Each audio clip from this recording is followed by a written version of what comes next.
بسم الله الرحمن الرحيم، والصلاة والسلام على أشرف المرسلين سيدنا محمد سيد الخلق أجمعين.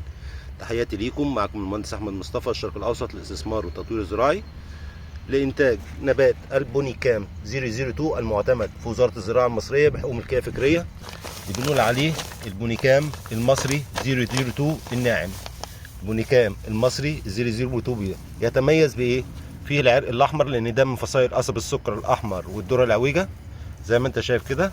النباتات السنه دي كلها شغالينها مش صواني عشان محدش بس يضحك عليك.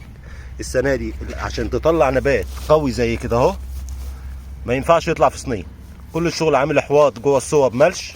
النبات اللي بيستوي زي فكره الرز، لان هو من الشجيرات. النبات اللي بيستوي زي كده بروح جاي مجمعه وحطه في كيس زي ما انت شايف. بيوفر النقل ويوفر الحموله ويوفر حتى شغل العماله. العامل لما يجي يمسك الكيس هيمسكه كده وهيبدا يملش منه ويشتغل على طول، وعود ومفصصونه ومجهزوله 100. مش عايز اقول لك ان عربيه ملاكي تاخد فدانين. تمام؟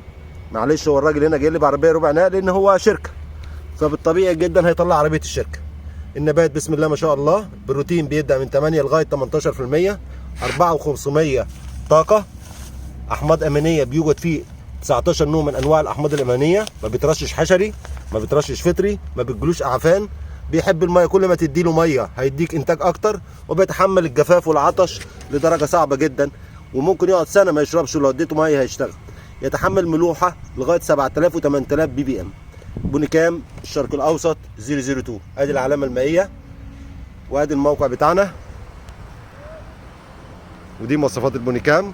وكل سنه وانتم طيبين، وتحياتي ليكم مع تحيات المهندس احمد مصطفى. السلام عليكم ورحمه الله وبركاته. السلام عليكم.